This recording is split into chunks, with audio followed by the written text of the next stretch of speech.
سلام فتوات تخطاتلت مدبا بزلهم وسلامكم زحن داول كلمون كم تلمود بحد شعوريتا مزيكم لهم نلوميناهم زابلو حبريتا أليكس بدعمي محفر الزخوانة تكبار فتيمو يركب ليلي زي تزبيتو مالتون قبل عليكم زعينة نجر كفت ميلا زي تزبيتو بدعم محفر الزخوانة تكبار فتيمو ليلي دما بزقود دايز بدعم حارقة اندانا بعت اند حزنة تركب كم زفلت بيتي ناب غزا كيدا مالتون أبناي ليلي غزا خيدا أليكس لمن تايسلك كدولا لكلو زي تالعليو زبل مالتون لعلي ليلي لعليام كم تحليلو كم اتفتوا أمثلة عليك سلك كدولة الكلو سلمنتاي زيت على العليا زبل قطع زلو وزربا بمزربا كلتين كبا أساخي لانين كم زفلت زوم كلتا فورات مالتون ليلينا عليكس كبا أوسم مخنيات زخونات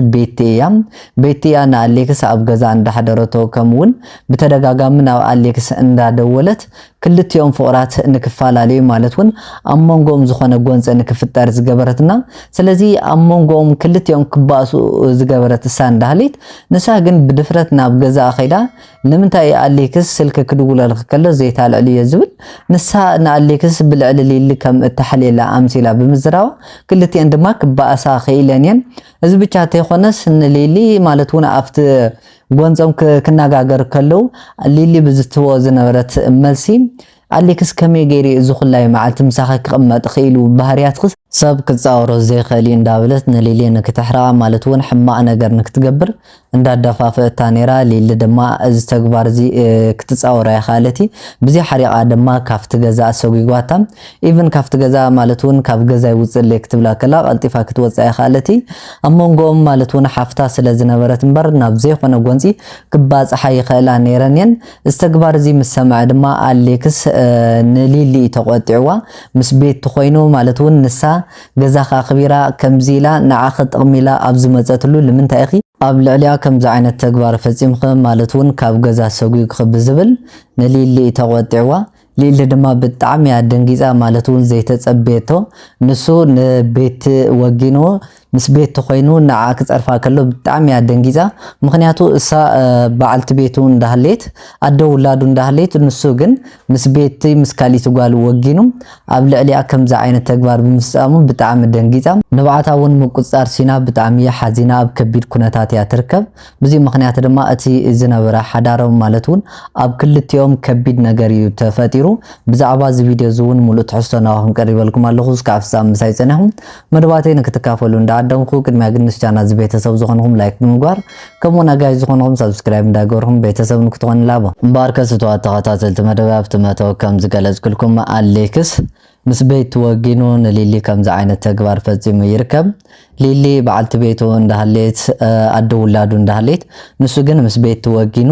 ንሊሊ ንምንታይ ኣብ ልዕሊ ቤት ከምዛ ዓይነት ተግባር ማለቱን ካፍት ገዛ ተሰጉያ ብዝብል ንቤት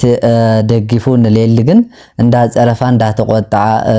ከም ሕማቅ ቃላት ከም ዝተዛረበላ እዩ ተገሊጹ ዘሎ ባሕጊ ብጣዕሚ ዝሕፍር ምኽንያቱም ሊሊ ኣደ ውላዱ እንዳህሌት በዓልቲ ቤቱ እንዳህሌት ሱ ግን ንቤት ወጊኑ ንቤት ደጊፉ ቤቲ ንክባእሱ ጠንቅ ምኽንያት ሳ እንዳህሌት ኣብዝ ኩላይ ደረጃ ንክባጽሑ ዝገበረት ሳ እንዳህሌት ንሱ ግን ምስኣ ወጊኑ مسا نعا دقيفون ليلي نمنتهي كمز عين التكبار ክትፍጽም ብዝብል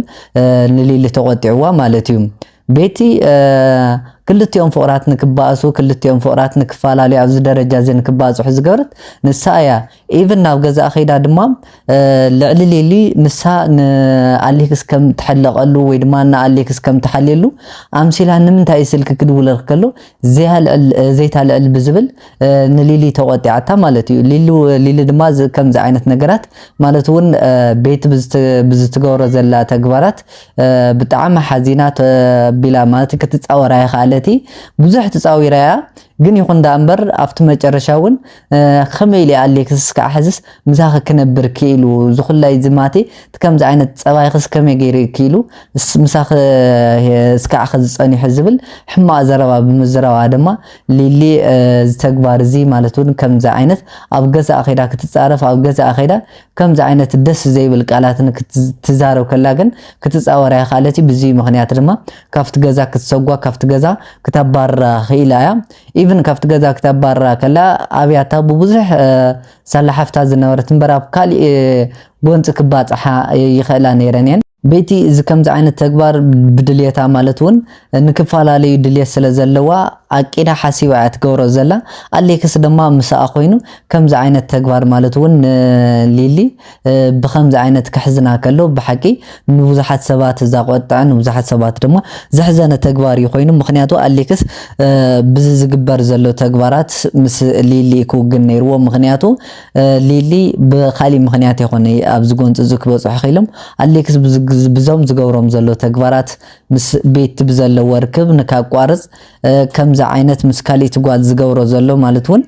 ከም ፍቅረኛ እዮም ኣክት እንዳገበሩ ዝርከቡና ስለዚ ናብ ካሊእ ደረጃ ከይበፅሐ እታ መንጎኦም ዘሎ ርክብ ጠጠው ንክብል ያ ብዙሕ ግዜ ትዛረብ ነይራ ንሱ ግን ካብዚ ክቁጠብ እቲ ጉዳይ ናብ ካሊእ ደረጃ እንዳሰጋገሩ ዝርከብና ብዙ ምክንያት ድማ ሊሊ ብጣዕሚ ሓዚና እንዳነበዐት ትርከብ ቤት ድማ ዝገብረቶ ተግባር ተሓጉሳ ማለት እውን ኣሌክስ እውን ምሳኣ ከም ዝኾነ እዩ ኣፍሊጥዋ ዘሎና ብዙ ጉዳይ እዚ ድማ ክልቲኦም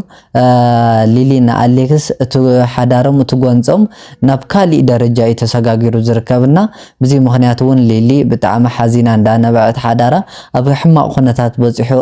ከም ዘሎ ማለት እውን ኮንትሮል ኣብ ዘይግበረሉ ደረጃ ብምፅሓቡ ምክንያት ብጣዕሚ ሓዚና እንዳነበዐት ትርከብ ንሎሙ ናኹም ዘበልኩ ሓበሬታ እዚ ይመስል ዝተፈላለዩ ርእይቶ ሓሳብ ተሊኩም ኣብ ኮመንት ኣቕምጡልና ካሊእ መዓልቲ ብካሊእ ቪድዮ እስካ ንራኸብ ድሓን ኩኑ ሰናይ ንዓኹም